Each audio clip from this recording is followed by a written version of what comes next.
יברכך אדוני וישמרך.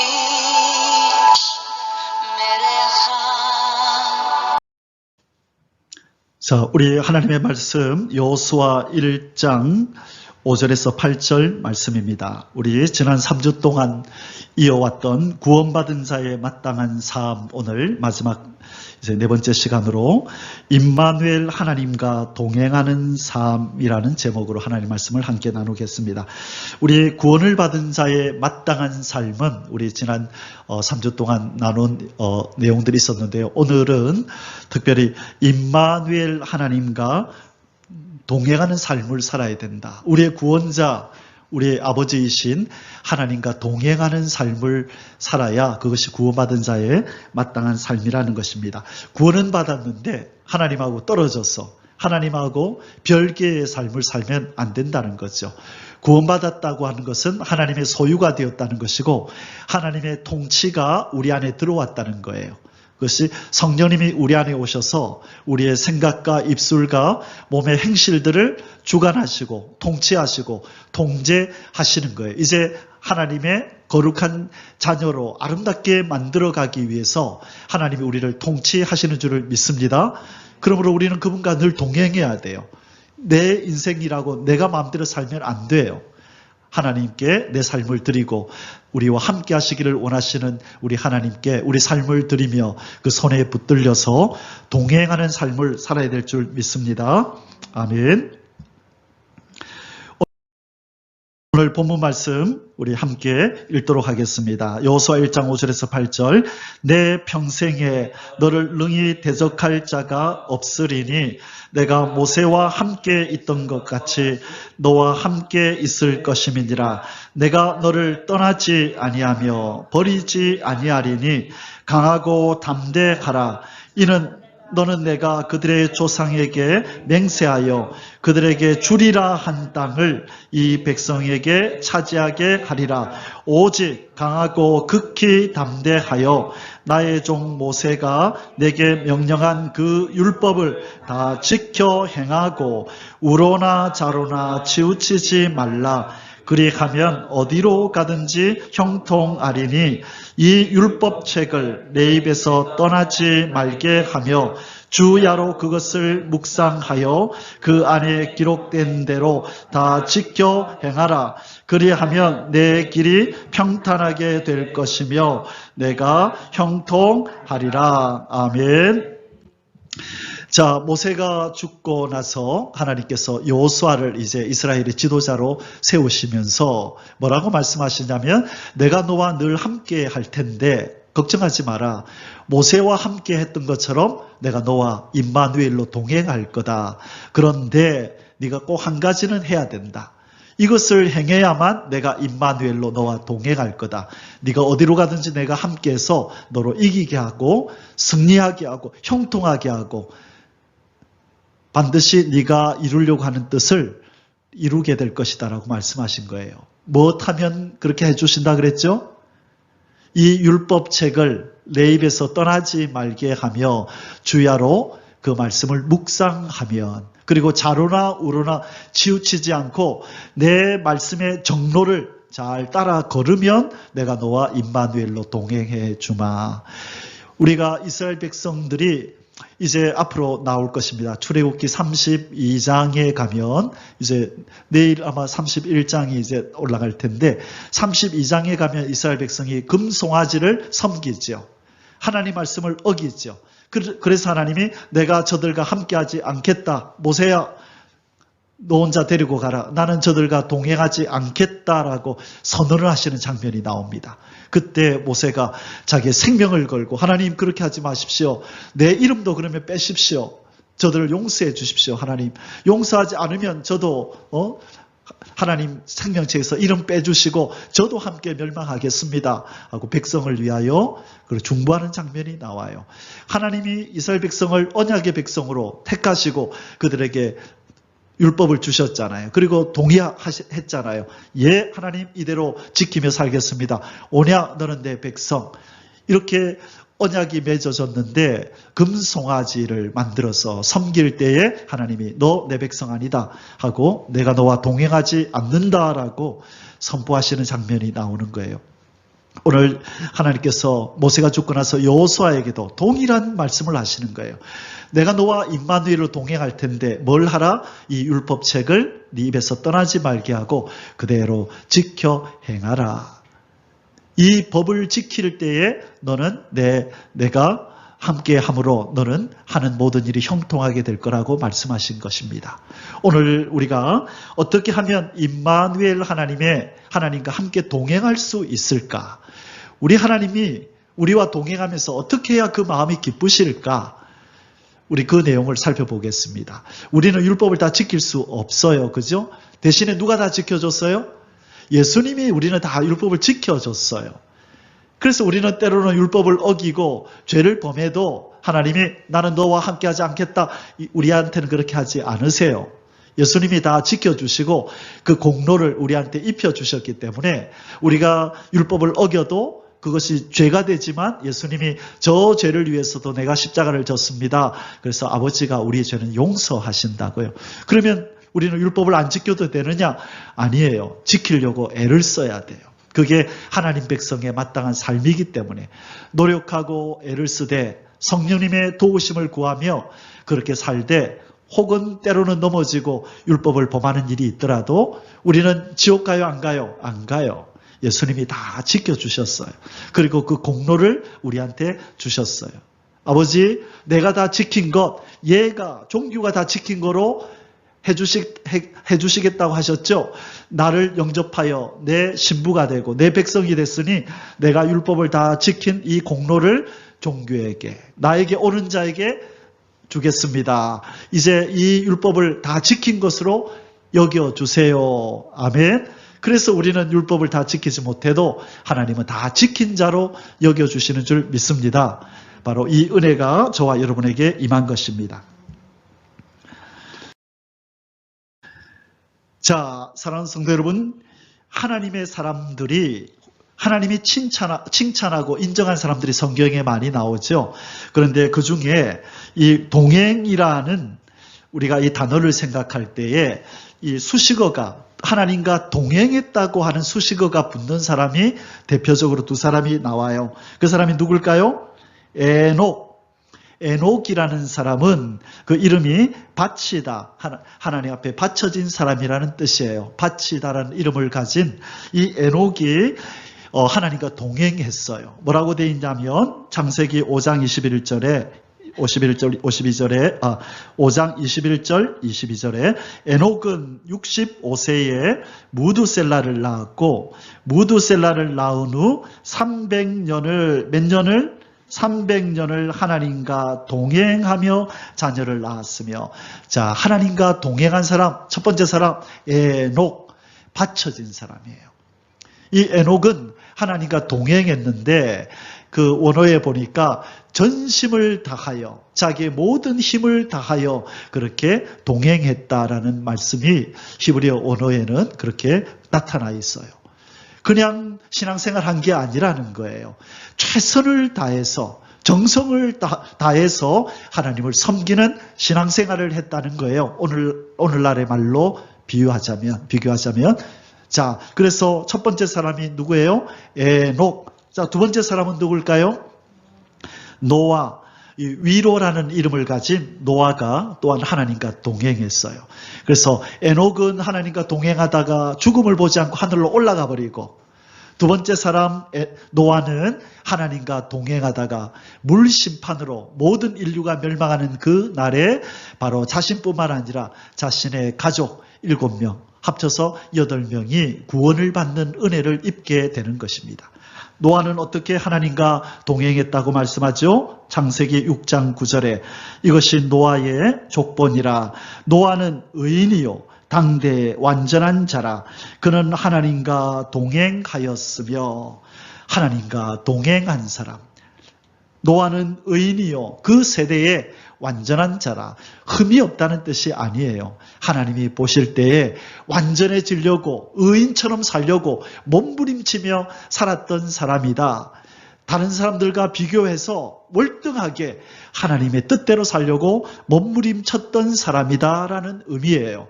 어떻게 인간이 온전할 수 있겠어요? 그죠? 그러나 여기에다 목표를 두고 하나님을 기쁘시게 해드리기 위해서 몸부림을 치며 살았던 삶이라는 거예요. 그것을 하나님은 의인이다. 너는 정말 나를 닮고자 내 말씀대로 살고자 너는 몸부림치는 어떤 가치보다도 내 말에 순종하는 것을 너는 최고로 여기는구나. 그렇게 하나님 앞에 인정받았던 사람입니다.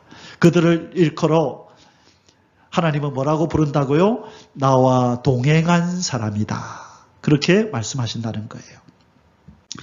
자, 에녹이 하나님만 바라보고 살았던 그런 에녹의 모습입니다. 에녹 치면은 이 그림이 이렇게 나와요. 하늘 바라보고 하나님 때문에 기뻐하고 하나님 때문에 즐거워하는 이 에녹의 하나님과 동행하는 사람의 기쁨은 땅에 있지 않아요. 어디에 있죠? 하늘에 있어요. 그게 하나님과 동행하는 사람의 특징이에요. 모든 하나님의 사람, 하나님과 동행하는 사람의 특징은 잠시 있다 없어질 땅의 것에 관심을 갖거나 사랑하거나 거기에 욕심내지 않아요.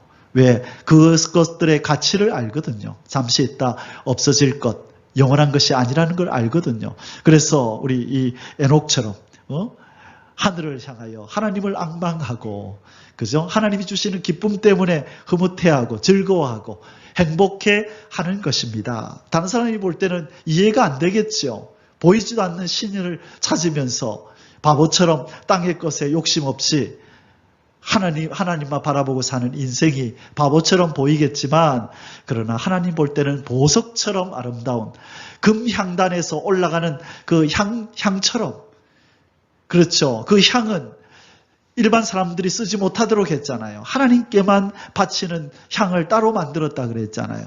바로 이러한 에녹과 같이 하나님과 동행하는 사람의 삶은 향기가 나는 거예요. 하나님이 아무리 음미해도 실증나지 않는 거예요. 너무나 그 향이 좋은 거예요. 더 올려라, 더 올려라. 오늘도 올리고 내일도 올리고. 그래서 이 에녹은 몇 년 동안 향을 올렸어요? 향기나는 삶을 300년 동안을 향기라는 삶을 올렸어요. 긴 세월을 하루같이 하늘만 쳐다보며 꼭 유행가 가사 같네요. 긴 세월을 하루같이 하늘만 쳐다보며 살았던 이 에녹을 우리도 본받아야 될 줄 믿습니다. 우리를 그 반열로 하나님이 세우셨어요. 이제는 걸어가야 돼요. 지치면 안 됩니다.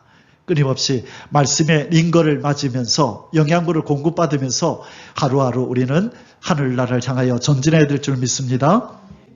노아 할아버지, 수많은 인생들이 하나님을 버리고 하나님 없는 삶을 살 때에 이 노아는 하나님과 동행하는 삶을 살았습니다. 그래야 그뿐 아니라 그의 가족들까지도 구원하는 은혜가 임했던 것입니다.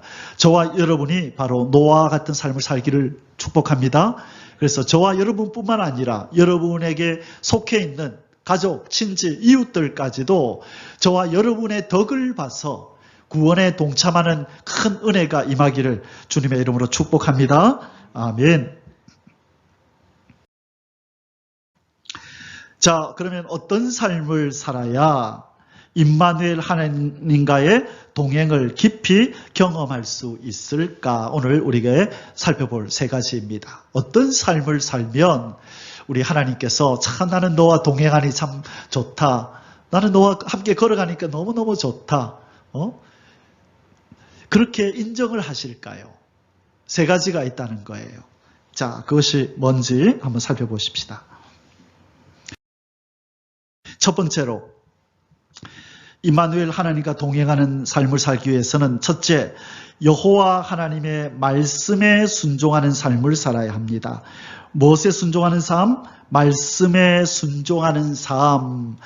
여러분, 우리가 잘 아는 것처럼 요한복음 14장 21절에 이런 말씀이 있죠. 나의 계명을 가지고 지키는 자라야 나를 사랑하는 자니. 자, 여러분, 사랑하지 않는 사람하고 함께 오래 걷고 싶으십니까? 고역이지요. 소화도 안 돼요. 밥 먹어도 소화도 안 돼요. 가시방석 같아요. 그러나 사랑하는 사람하고는 하루 종일 오랜 시간을 같이 있어도 부담이 없고 좋지요. 하나님은 누구와 동행하기를 원하시냐면 나의 계명을 가지고 지키는 자, 다시 말해 순종하기를 원하는 자. 하나님의 말씀이라면 나는 순종하겠습니다. 하나님, 이 세상 사람 다 주님을 버리고 진리를 버리고 거짓을 택하고 사기치고 돈을 위하여, 명예를 위하여, 권력을 위하여 저렇게 거짓을 행하며 살아가는 세상을 우리가 만났는데, 하나님, 저는 진리를 택하고 진실을 택하고 하나님 말씀에 순종하는 삶을 저의 기쁨으로 여기겠습니다. 이것을 위해서 내가 어떤 어려움이 있더라도 그것은 감내하겠습니다. 하나님만 기쁘시게 할 수 있다면, 하나님 말씀에 내가 순종만 할 수 있다면 나머지 모든 것들은 괜찮습니다. 어려움이 있어도 좋고 인정 못 받아도 좋고 하나님만 기쁘시게 할 수 있다면 나는 족합니다. 잠언에 보면 그런 말씀이 있죠. 아들아, 네가 만일 지혜로우면 내 마음이 즐겁겠고 네가 만일 정직을 말하면 내 마음이 뭐하리라? 유쾌하리라. 잠언 아마 25장 22절인가 장이 갑자기 생각 안 나는데, 네 마음이 지혜로우면 내 마음이 즐겁겠고 네가 만일 정직을 말하면 내 마음이 유쾌하리라. 자, 하나님께서는 우리가 진실되게 바르게 그렇게 걸어가기를 원하시고 하나님의 말씀에 순종하기를 원하세요. 하나님은 우리 보고 뭐라 그랬어요? 거짓말하지 말고 진실되라, 거룩하라 그랬죠. 그 말씀에 순종하며 살 때에 하나님은 우리와 동행하는 것을 기뻐하신다는 것입니다. 아멘. 여호수아 1장 8절에서 하나님께서 이렇게 말씀하십니다. 우리 오늘 본문이죠. 이 율법책을 내 입에서 떠나지 말게 하며 주야로 그것을 묵상하여 그 안에 기록된 대로 뭐하라? 다 지켜 행하라, 순종하라. 그것이 나를 사랑하는 거야. 여호수아야, 너 나 사랑하니? 예. 그러면 내가 너에게 명하는 이 율법책을 지켜 행하라. 순종해. 순종으로 나를 사랑한다는 증거를 보여봐. 그러면 내가 너와 동행하며 너를 보호하고 너의 싸움을 내가 대신 싸워주고 너의 필요한 거 내가 공급할 거야. 너의 사랑을 보여라. 먼저 내 말에 순종함으로. 그렇게 말씀하는 거예요. 그리하면 내 길이, 너의 길이 평탄하게 될 것이며 네가 형통하리라. 아멘. 자, 하나님이 말씀을 지키는 여호수아에게 약속해 주신 것이 네 걸어가는 길이 평탄하게 될 거다. 그리고 너는 형통한 삶을 살 거라고 말씀해 주셨습니다. 이것이 바로 저와 여러분에게 동일하게 주시는 약속인 줄 믿습니다. 그래서 하나님 말씀에 순종하십시오. 순종하려고 노력하십시오. 그렇지 못할 때 하나님 앞에 죄송한 마음을 가지고 회개하면서 우리는 순종의 길을 걸어가야 될 줄 믿습니다. 아멘. 시편 1편에 이 말씀을 묵상하고 지키는 것의 중요성을 이렇게 말씀하셨죠. 여호와 하나님의 말씀을 주야로 묵상하라 하시면서 시편 1편 1절에 복 있는 사람은 악인의 꾀를 따르지 아니하고 죄인의 길에 서지 아니하며 오만한 자의 자리에 앉지 아니하고 뭐하는 사람이라고요? 오직 여호와의 율법을 즐거워하여 그의 율법을 주야로 묵상하는 자로다. 자, 묵상한다는 말은 중얼중얼 한다는 거예요. 입으로 이렇게 막 소리내서 읽는다는 뜻이에요. 묵상은. 자, 그런데 하나님이 원하시는 것은 그냥 입으로만 중얼중얼 하라는 뜻일까요? 묵상하여 마음에 새긴 이 말씀을 삶 속에 행동하라는 것일까요? 행동하는 것이죠. 실천하는 것이죠. 그렇게 하기 위해서 마음에 새기라는 거예요. 중얼중얼해서 마음에 새겼다가 그런 상황이 딱 되면 이때 하나님이 이렇게 하라 그러셨지 하고 그 묵상했던 말씀을 삶 속에 적용하는 삶, 그런 삶을 살기로 결단해야 하나님이 그 인생과 동행한다는 거예요.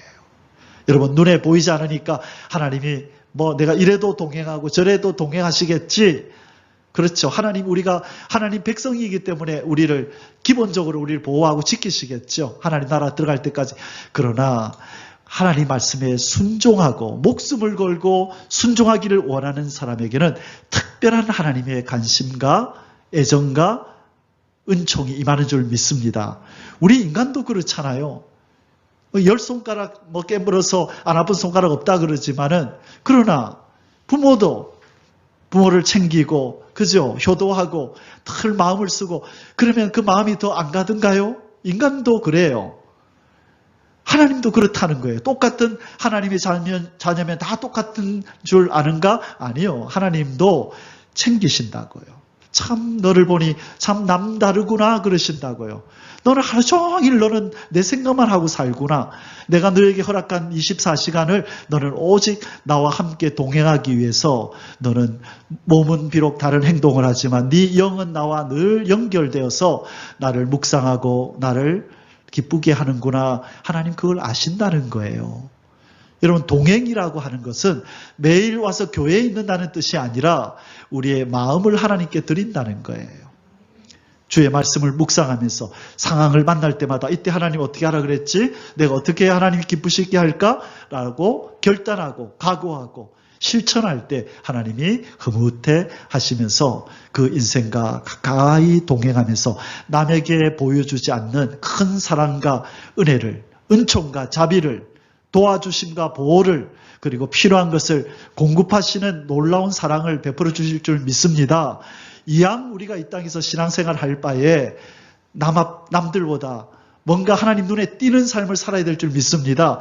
이런 욕심은 마음껏 가져도 괜찮아요. 남의 것 뺏으려는 욕심을 가지면 안 되지만, 난 누구보다 하나님을 기쁘시게 할 거야.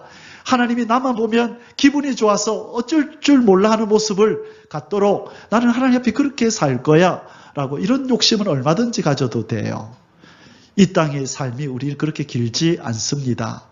우리에게 허락된 시간 동안 하나님을 기쁘시게 하다가 우리는 가야 될 줄 믿습니다. 그것이 우리의 최고의 목적이 돼야 돼요. 그렇게 각오하는 순간에 하나님은 아세요.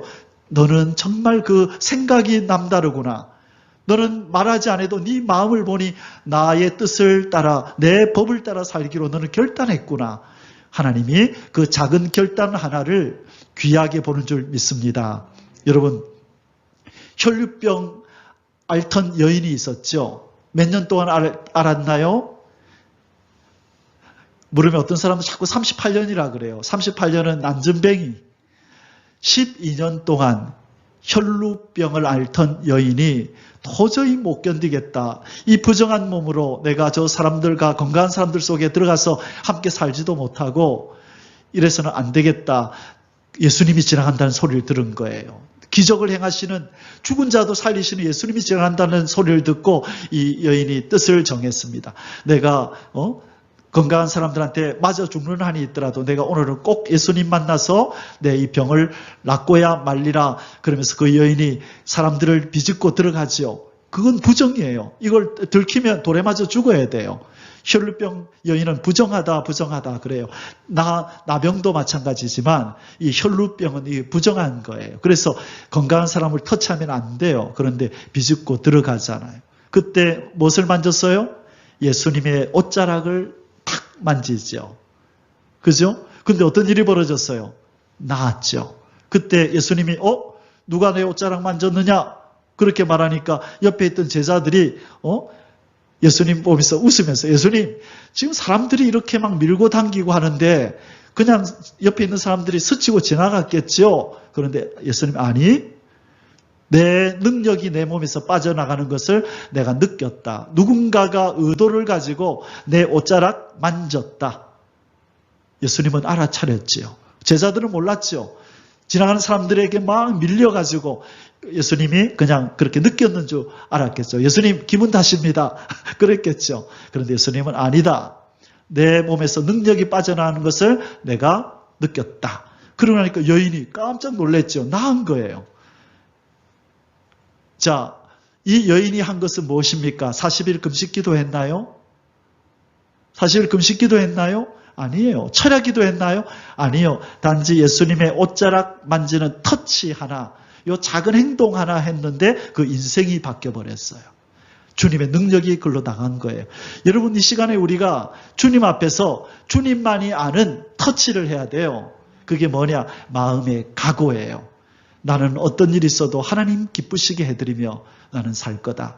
나는 하나님 말씀에 순종하며 살 거야 라는 마음의 결단을 하는 순간에 예수님은 알아차려요. 네가 나에게 마음을 주었구나. 뜻을 정하였구나. 그러면 우리 인생은 달라집니다. 아멘이십니까? 작은 여인의 터치, 우리의 심령으로 이 시간에 할 때에 하나님은 이제부터 우리의 인생을 바꾸십니다. 그래서 오늘 이 설교 말씀을 들으시고 나는 앞으로 지금까지도 그래왔지만 앞으로 더욱더 하나님 말씀에 순종하며 살리라. 누가 알아주든 안 알아주든 나는 하나님 기쁘시게 하며 살 거야. 그렇게 뜻을 정하시는 저와 여러분이 되시기를 주님의 이름으로 축복합니다. 아멘. 두 번째로 임마누엘 하나님과 동행하는 삶을 살기 위해서는 어떻게 해야 하는가?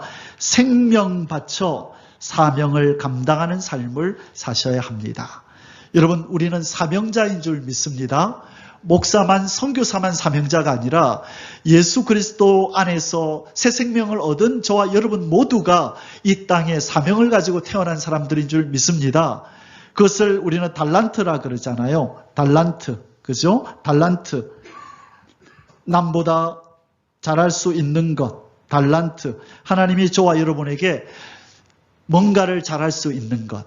그것이 기도든 섬기는 거든 남을 위해서 그저 봉사하는 것이든 아니면 교회 와서 내가 청소를 하고 또 여러 가지 장비들을 설치하고 찬양을 인도하고 반주를 하고 저처럼 설교하고 가르치고 각자의 사명이 있어요. 여러분, 사명을 깨달아야 돼. 나는 왜 이 땅에 살고 있는가? 예수를 믿고 나면 바로 천국으로 나를 직행시키지 않고 왜 이 고난의 광야 같은 세상에 이렇게 남겨뒀을까? 두 가지 사명이 있다 그랬어요. 여러분, 우리 인간은 예수 믿는 사람은 두 가지 사명이 있어요. 첫째 사명이 뭐냐면 하나님을 닮아가야 돼요. 누구를 닮아간다고요? 하나님을 알아가고 닮아가는 사명이 있어요. 그래서 하나님 말씀을 배우고 우리가 설교를 듣는 거예요. 그래서 제가 성경 말씀을 연구해서 여러분에게 나눠드리는 거예요. 왜? 닮아가는 사명. 저도 마찬가지예요. 하나님을 닮아가야 되기 때문에 말씀을 연구하는 거예요. 하나님이 어떤 분이실까? 그래서 한 장 한 장 공부할 때마다 거기 하나님이 나타나는 거예요. 인생아, 나는 이런 하나님이다. 인생아, 나는 이런 하나님이다. 알겠습니다, 하나님. 하나님 정말로 섬세하시고 사랑이 많으시네. 오늘 출애굽기 몇 장에서는 하나님 이런 하나님이 나타나셨네요. 알겠습니다. 제가 알아드리겠습니다. 그리고 저도 닮아가겠습니다. 그게 첫 번째 사명이에요. 하루를 그냥 무심히 보내면 안 돼요. 오늘 하루 하나님에 대한 새로운 걸 알아야 되는 거예요. 말씀을 통해서 하나님이 또 알려주시네요. 알겠습니다, 하나님. 하나님 이런 분이네요. 그리고 저도 닮게 해주세요. 그게 첫 번째 사명이고, 두 번째 사명이 뭘까요? 구원의 역사, 인생과 만물을 회복하시는 하나님의 구원의 역사에 우리가 동참하는 거예요. 그래서 지금 우리가 기도하잖아요. 하나님, 주님 어서 속히 오셔서 주님의 나라를 이루소서. 이 사명에 우리가 동참하는 거예요. 기도로 동참하죠. 그리고 여러분이 지금 교회에 와서 섬기고 또 헌금을 하고 이런 것들을 통하여 많은 사람들에게 복음이 전파되고 가르치고 복음이 세상에 전파되는 일에 여러분이 지금 기여하시는 거라고요. 사명을 잘 감당하는 거라고요. 그리고 이제 여러분이 세상에 나가서 만나는 사람들에게 예수 그리스도에 대한 향기를 보내야 되는 거예요. 사람들을 키우고 사람들을 변화시키고 하는 사명이 여러분에게, 저와 여러분에게 있는 거예요. 내 자신이 하나님을 알아가고 닮아가는 사명, 첫 번째. 두 번째, 세상을 향하여 약한 사람을 세워주고 예수를 모르는 사람에게는 알려주고, 그래서 어서 속히 이 땅에 주님의 나라가 완성되도록 우리가 힘쓰는 것, 그것이 바로 저와 여러분의 사명인 줄 믿습니다. 여러분, 이 두 가지 사명을 꼭 기억하세요. 많은 이들이 자기들이 왜 사는지를 몰라요. 그냥 교회 왔다 갔다 하면 이게 사명을 감당하는 줄 알아요. 아니요. 주님을 더 깊이 알아가고 닮아가야 사명을 감당하는 것이고, 그리고 세상을 향하여는 생명의 복음, 예수 그리스도를 알려야 되는 거예요. 그것이 바로 사명 감당하는 삶인데, 이 사명 감당을 제일 잘한 사람 중에 한 사람을 뽑으라면 누구를 뽑죠? 우리는 바울. 살아도 주를 위해, 죽어도 주를 위해. 이 생명의 복음을 내가 전파하기 위함이라면 내 생명도 조금도 귀한 것으로 여기지 아니하겠노라. 이 고백이 저는 참 좋아요. 하나님, 이 주님의 말씀을 전하고 생명의 주 예수님을 전하기 위해서라면 내 생명도 아깝지 않아요. 아까운 게 뭐예요? 내 거 아니에요. 하나님 쓰세요. 내 생명은 복음을 위해서 달아 없어지기를 원합니다. 그렇게 각오하는 그 사람을 하나님은 함께 동행하고 싶어하는 사람으로 뽑으신다는 거예요. 자, 너는 네 생명, 너에게 주어지는 시간을 너는 나를 위해서만 너는 쓰려 그러네. 너는 네 생명조차, 네 삶조차도 너는 네 것이 아니고 내 것이라고 고백하네. 오케이, 좋다. 나는 너와 동행하는 게 너무너무 기분이 좋다. 너는 입만 열면 내 얘기하고, 너는 너에게 주어진 시간들을 너는 나를 기쁘기 위해서 하기 위해서는 그렇게 쓰네. 나는 너와 함께 거니는 게 참 좋다. 여러분, 우리 돌아가신 우리 권사님 살아계실 때 주님과 교통하며 사시던 그분이 우리 교회에 남긴 주님의 말씀을 전해주고 가셨었죠. 제가 몇 번 얘기했죠. 목사님, 오늘 예수님이 요 복도로 오시면서 저 위에 교회예요. 이 교회는 보지도 못하고 돌아가셨죠. 기도만 잔뜩 하시고, 나는 이 교회에 오는 게 참 좋다 그러신대요. 왜요? 이곳에 오면 맨날 나를 노래하고 내 얘기를 하고 나만 높여서 나는 이 교회에 와서 있으면 너무너무 기분이 좋대요.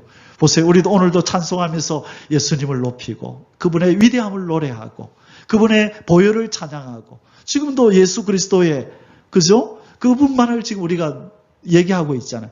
그러면 그분이 오시면, 동행하면 기분이 좋지요. 우리의 삶이 그래야 됩니다.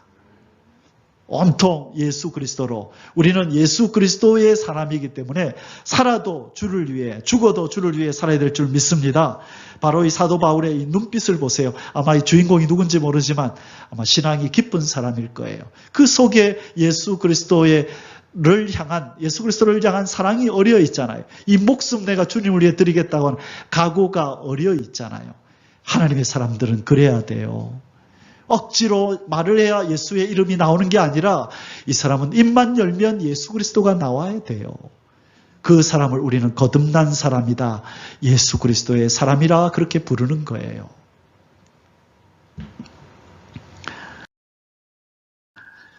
예수님께서 임마누엘로 동행해 주시겠다 약속하실 때에 어떤 사람에게 약속하셨나요? 내가 세상 끝날까지, 이렇게 약속해 주셨죠. 내가 세상 끝날까지 너희와 항상 함께 있으리라. 임마누엘로 동행하리라. 누구에게 이 약속을 해 주셨을까요? 바로 18절에 예수께서 나와 말씀하여 이르시되, 자 20절에 뭐라 그랬어요? 내가 너희에게 분부한 모든 것을 가르쳐 지키게 하라. 볼지어다. 자, 이것을 하면 내가 너와 동행하겠다는 거예요. 내가 너에게 분부한 것, 내가 너에게 전한 이 말씀을 열방에 나가서 전해. 그리고 그들도 내 말씀을 순종할 수 있도록 그렇게 너희들이 이 사명을 감당해라. 이제 땅끝까지 이르러 내 증인이 되라. 이 사명을 잘 감당하면 내가 세상 끝날까지 너희와 항상 동행할 거다. 무엇이 전제지요? 사명을 감당할 때에 하나님이 동행하시는 거예요. 여러분, 회사에서 어떤 직원에게 직급을 승진을 시켜주고 월급을 더 올려주든가요? 그 회사를 위하여 뭘 많이 하는 사람?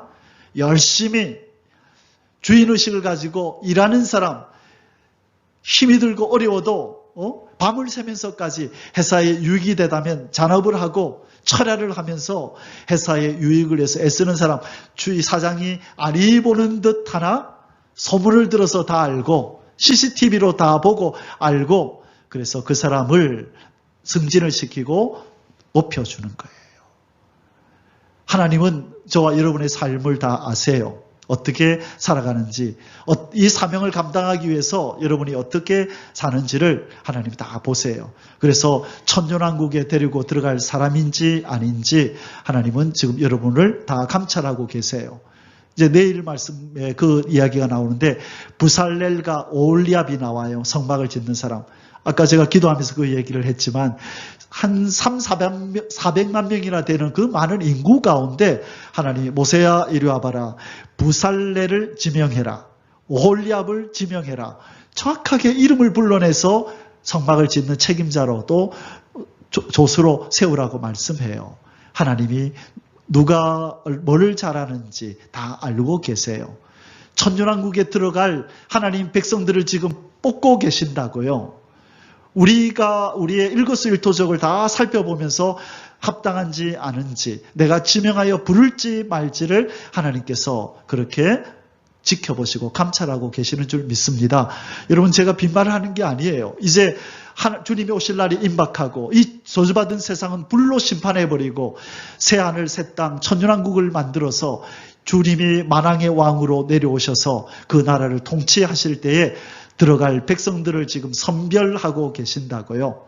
그러기 위해서는 그분이 지명하실 때 우리 이름이 뽑혀야 됩니다. 그래서 여러분 마음을 잘 가지십시오. 뜻을 잘 정하십시오. 주님의 말씀대로 순종하며 살기로 결단하시고 내게 맡긴 사명을 잘 목숨 바쳐 감당하기로 뜻을 정하여야만 주님이 지명하실 때 우리의 이름이 거명되는 줄 믿습니다. 한 사람도 빠짐없이 주님이 부르실 때 다 호명이 되시기를 주님의 이름으로 축복합니다. 아멘. 예수님이 먼저 그런 삶을 사셨어요. 예수님은 사명에 투철한 삶을 사셨어요. 요한복음 8장 29절에서 예수님이 뭐라고 말씀하셨냐면 나를 보내신 이가 그분이 누구죠? 아버지 하나님이 나와 함께 하시도다. 나는 항상 그가 기뻐하시는 일을 행함으로 아버지께서 맡기신 사명을 잘 감당함으로 이 말이에요. 아버지가 어떻게 하신다고요? 나를 혼자 두지 아니하셨느니라. 그러면 뭐 하신다는 거예요? 동행하시느니라. 임마누엘로 동행하셨다. 우리 아버지는 내 아버지는 나와 늘 동행하셔. 그것이 예수님의 힘이었어요. 사람들이 뭐 안 알아줘도 괜찮아요. 예수님이 어느 날 말씀을 어렵게 하니까 이 말씀은 어렵도다 하고 사람들이 다 떠나갔어요. 그때 예수님이 제자들을 보고도 제자들아 너희도 갈래? 묻지요. 너희도 가려느냐? 묻지요. 그럴 때 베드로가 뭐라 그랬어요? 생명의 말씀이 주께 있사오니 우리가 어디로 가리이까? 예수님은요 사람이 떠나가고 안 떠나가고 그분한테는 큰 어떤 일이 아니에요. 왜? 아버지가 늘 함께 하시기 때문에 이분은 넉넉히 그 일들을 그런 삶을 이겨내시고 감당하실 수 있는 분이에요. 여러분 여러분의 삶에 혼자 덩그러니 남겨진다면 예수님처럼 이런 말씀을 하실 수 있습니까? 여러분 왕따 당해보셨나요? 버림받아 보셨나요? 경험 있으십니까? 예, 저는 그래 봤어요. 복음 때문에 왕따 당해봤어요. 그것도 외국 땅에서 처절하게 눈물로 바닷가에서 울면서 1년 6개월을 지냈어요. 근데 우리 주님의 위로는 더 커요. 그때 네가 내 말씀 때문에 네가 어려움을 당하고 그렇게 왕따도 당하는구나. 그럴 때 미워하지 마라 그러시더라고. 너를 몰라서 그렇다. 위로하시더라고. 너를 몰라서 그래. 나중에 너한테 고맙다고 할 때가 올 거다. 왜?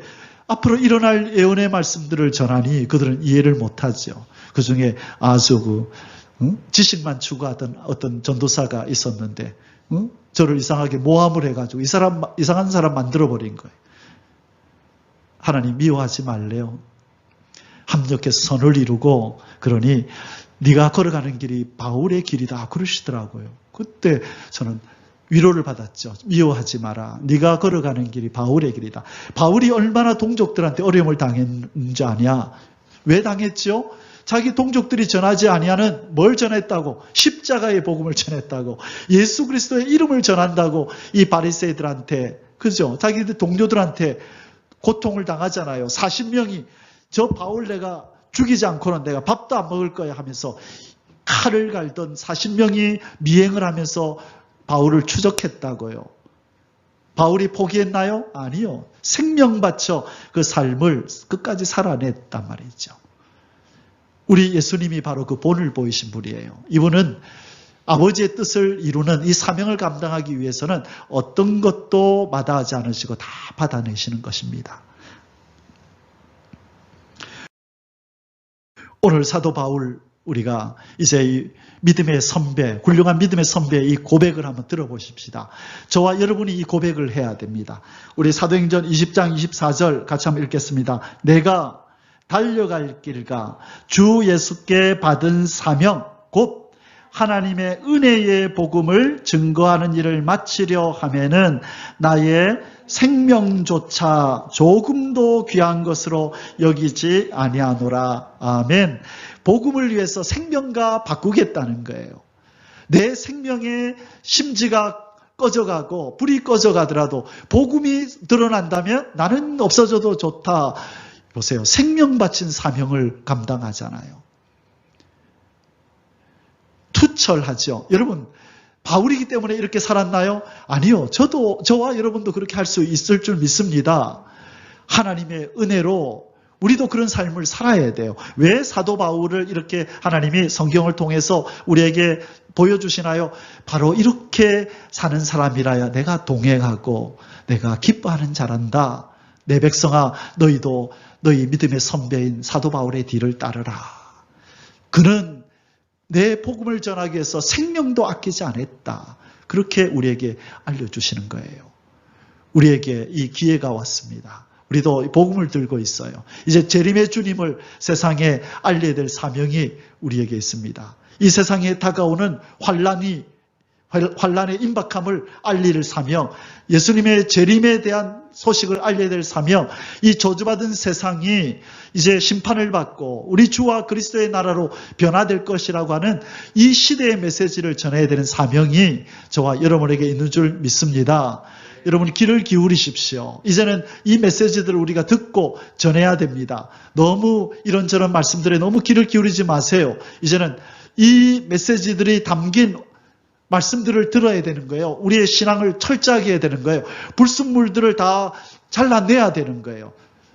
그래서 사도 바울은 그가 예수 그리스도를 만나고 난 이후부터 이제 바리새인들과의 관계를 끊지요. 그죠? 그리고 나서 복음을 위해서만 최선을 생명을 다하잖아요. 우리는 우리에게 맡긴 사명을 위하여 최선을 다하는 목숨까지도 바치는 그런 삶이 있어야 될 줄 믿습니다. 아멘. 예수 그리스도의 사도 바울은 어떻게 해서 이런 사명을 생명받쳐 사명을 감당할 수 있었을까요? 무엇에 강건되어서? 예수 그리스도의 사랑 때문에 예수 그리스도를 생각하면 죄인 중에 개수인 내가 뭔데? 예수님, 저기에 훌륭한 바리새인들 많은데, 나보다 똑똑한 사람 많은데, 우리 스승 가말리엘 모든 사람한테 존경받는 저 어르신도 계신데 왜 나 같은 죄인 중에 개수, 예수님 당신의 제자들을 잡아 죽이던 나를 택하셨습니까? 웬 사랑입니까? 웬 은혜입니까? 아무리 생각해도 난 이해가 안 돼요. 이것을 깨달은 거예요, 사도 바울이. 죄인 중에 개수인 자기를 택해 주셨다는 것, 구원해 주셨다는 것 때문에 너무 감격해서 이제 내가 이런 주님을 위해서라면 내가 생명도 아끼지 않고 내가 살아가리라 뜻을 정한 거예요. 그리고 하나님의 은혜로 하늘나라까지 갔다 왔죠. 가보니까 진짜 천국이 있네요. 하나님이 계시고 앞서간 성도들이 있네요. 자기가 죽였던 성도도 그 위에 있네요. 그러면서 각오한 거죠. 내가 내려가면 이제 다시는 이런 삶을 안 산다. 이제 주님을 위해서 나는 산다. 내 생명이 주님을 위해서 드린다면 헛되지 않구나. 상급이 있네. 하늘나라가 있네. 하나님이 상을 주시네 하는 것을 철저하게 믿게 되었죠. 그래서 그가 고린도전서 15장 58절에서 형제들아 경고하며 흔들리지 말고 항상 주의 일에 힘쓰는 자들이 되라. 이는 너희 수고가 주 안에서 헛되지 않은 줄을 아노라라고. 왜? 천국에 갔다 왔잖아요. 진짜 천국이 있고 상급이 있고 앞서간 성도들이 있는 걸 보면서 그렇구나. 나도 이 천국에 이제 올 건데 내 보화를 이곳에다 쌓자. 내 생명 이 땅에서 최선을 다하여 복음을 위해서 살자. 사명 감당하자라고 뜻을 정한 거예요. 여러분 우리는 삼층천에 안 갔다 왔기 때문에 긴가민가 하신가요? 아니요. 보지 않고 믿는 자가 더 복된 줄 믿습니다. 하나님은 계시고 천국이 있고 하나님의 나라가 있고 하나님의 상급이 있는 줄 믿습니다. 이 땅에다 보화를 쌓지 마시고 하늘 우리가 영원히 살 곳에다가 보화를 쌓으세요. 영원히 살 곳에다가. 그것은 썩지도 않고 없어지지도 않아요. 여러분 열심히 하늘에다 보화를 쌓으시길 주의 이름으로 축원합니다. 아멘. 고린도서 5장 14절에 그리스도의 사랑이 우리를 강건하시는 도다. 우리가 생각하건대 한 사람이 모든 사람을 대신하여 죽었은즉 모든 사람이 죽은 것이라. 그가 모든 사람을 대신하여 죽으심은 살아있는 자들로 하여금 저와 여러분으로 하여금 다시는 그들 자신을 위하여 살지 않고 오직 그들을 대신하여 죽었다가 다시 살아나신 이 예수 그리스도를 위하여 살게 하려 함이라. 아멘. 자, 누구를 위하여 산다고요? 이 죄의 사슬을 끊어주시고 지옥으로 끌려가던 나를 건져주신 예수 그리스도를 위해서 살게 하려고 우리를 구원하셨다는 거예요. 여러분 항상 우리가 묵상하며 살아야 되는 게 주님이 날 위해 죽으셨다. 주님이 날 위해 피 흘려 죽으셨다. 살을 찢고 죽어주셨다. 나의 나 된 것은 주의 은혜고 나는 이제 내 생명 내 것 아니고 주님을 위하여 이 주님을 위하여 나는 이제 살아야 한다. 이 각오와 결단이 늘 있으시기를 주의 이름으로 축원합니다. 아멘. 이제 마지막 세 번째로 어떤 사람과 하나님은 동행하시기를 원하시는가? 세 번째로 소유권을 내 인생의 소유권을 이전하고 온 존재를 드리는 삶. 나는 내 것이 아닙니다. 입술만의 고백이 아니라 그러한 삶을 사는 사람, 그 사람과 하나님은 동행하기 원하신다는 거예요. 내 인생은 나에게 소유권이 있는 게 아니고 누구한테 있다고요? 예수님에게. 나를 구원하신 하나님에게 있습니다라고 고백하는 삶을 살아야 된다는 거예요. 입술만의 고백이 아니고 그런 삶을, 진짜로 그런 삶을 우리가 살아내어야 한다는 것입니다.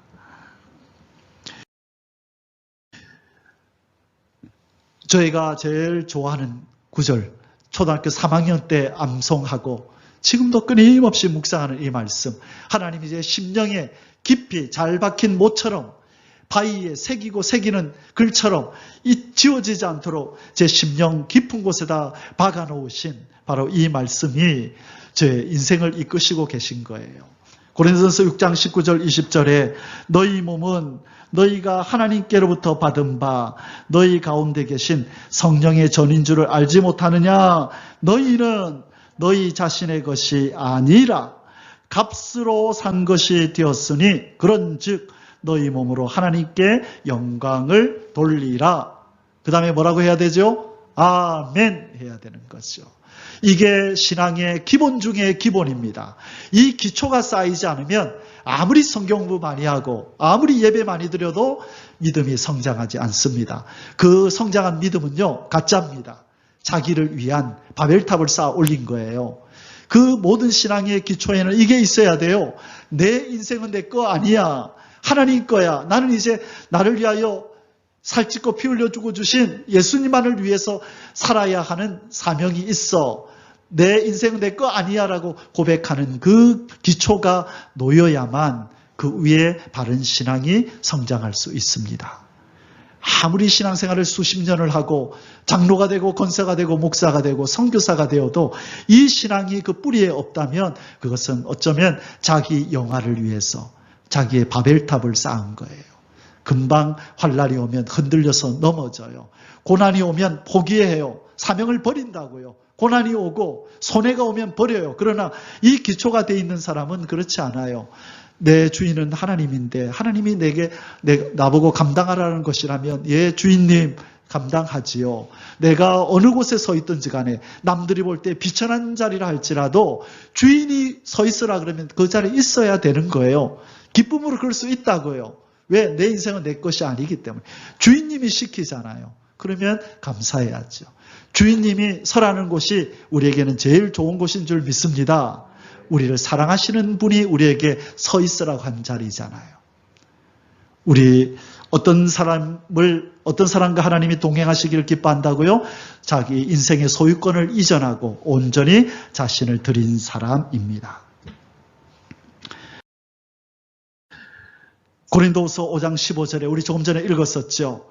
그가 모든 사람을 대신하여 죽으심은 살아있는 자들로 하여금 다시는 그들 자신을 위하여 살지 않고 오직 그들을 대신하여 죽었다가 다시 살아나신 이를 위하여 살게 하려 함이니라. 보세요. 우리는 누구를 위해서 살아야 된다고요? 우리를 위하여 죽으셨다가 부활하신 바로 예수 그리스도를 위하여 살아야 되는 존재라고 성경은 말씀하잖아요. 이렇게 하나님 그렇게 살게요 라고 결단할 때 하나님의 임마누엘의 동행하심이 가까이 다가오십니다. 아멘. 자, 로마서 12장 1절 2절에 보면 구원을 받은 우리가 이제 어떻게 해야 되느냐, 바로 이런 말씀을 하십니다. 그러므로 형제들아 내가 하나님의 모든 자비하심으로 너희를 권하노니 너희 몸을, 자 이때 너희 몸은 이 육신을 말하는 게 아니에요. 헬라어로 소마라고 하는데 이 몸이라고 하는 것은 너희의 생애를, 너희의 삶을, 너희의 전부를 이런 뜻이에요. 그래서 너희의 생을, 너희의 전부를 하나님이 기뻐하시는 거룩한 산 제물로 드리라. 보세요. 드리라잖아요. 우리의 삶을. 내 인생은 내 것이라고 하는 사람은 드릴 수 있을까요? 없을까요? 못 드려요. 그럼 나는 뭐가 되는데요? 이렇게 나오죠. 그러나 내 인생이 주님 것입니다 할 때 주인이 얘야 종기야 네 삶을 나한테 바쳐라 그럴 때 예 주인님 처음부터 주님 건데요. 자 드립니다. 무엇을 위해서 내 생명을 사용하시렵니까? 알아서 하십시오. 나를 이 일을 시키시든지 저 일을 시키시든지 저를 종기에 처하게 하시든지 비천에 처하게 하시든지 주인님 시키는 대로 할게요. 그것이 우리 삶을 드리는 거예요. 그런 투철한 신앙인을 예수님은 자기의 신부로 찾고 계시고 새롭게 세우실 그 나라에, 존귀한 그 나라에 들어갈 존귀한 자기 백성으로 뽑으시는 거예요. 그곳에는 이제 아무나 안 데리고 들어가요. 철저하게 자기의 삶의 주인이 예수님이라고 고백하는 사람, 그리고 입술만의 고백이 아니라 삶 속에 실천하는 그 사람을 예수님은 알아보시고 택해서 그리로 데리고 들어가십니다. 아멘이십니까? 예, 여러분 한 사람도 빠짐없이 그 반열에 서시기를 주의 이름으로 축원합니다. 자, 이제 결론을 내리겠습니다. 구원받은 자의 마땅한 삶, 우리가 오늘 어떤 말씀을 나눴습니까? 임마누엘 하나님과 동행하는 삶이 구원받은 자가 살아야 할 마땅한 삶이다. 오늘 세 가지를 살펴보았습니다. 먼저 무엇에 순종하는 삶? 여호와 하나님의 말씀에 순종하는 삶을 살아야 하고, 두 번째 생명을 바쳐서 뭘 감당해야 되나요? 사명을 감당해야 하고, 세 번째 소유권을 이전하고 온 존재를 하나님 앞에 드리는 삶을 살 때에 하나님의 특별한 동행과 도와주심이 함께 하실 줄 믿습니다. 이 특별한 은혜를 받으시는 저와 여러분의 삶이 되시기를 주님의 이름으로 축복합니다. 아멘. 기도하겠습니다. 하늘의 하나님 아버지, 여호와 하나님의 말씀에 온전히 순종함으로 구원받은 자의 마땅한 삶을 살기를 원합니다. 이제 구원해 주신 이 생명 우리 것이 아니라 주님의 것이라 저희들이 고백하며 드립니다. 이 생명으로 마음껏 주의 영광 드러내시고 사용하여 주시옵소서. 우리의 삶의 주인은 우리 하나님이시고 우리 예수님이시오니 이제 나의 모든 시간과 물질과 나의 모든 힘과 능이 주님을 위하여 쓰여지도록 역사해 주옵소서. 이 자리에 고개 숙이는 하나님 백성들을 축복하오니 이 은혜, 이 은총 베푸셔서 끝까지 남은 자가 되어 주님 맞이하게 하시고 환난을 면하고 주님 세우시는 그 나라의 천년왕국에 들어가는 백성들로 다 세워주시고 우리 사랑하는 성도들이 기도하는 가족들, 친척들, 이웃들까지도 이분들의 기도 소리를 들으시고 그 구원의 반열에 세워주시옵소서. 존귀하신 우리 주 예수 그리스도의 이름으로 감사하며 아버지 앞에 간절히 기도 올리옵나이다. 아멘. 예바레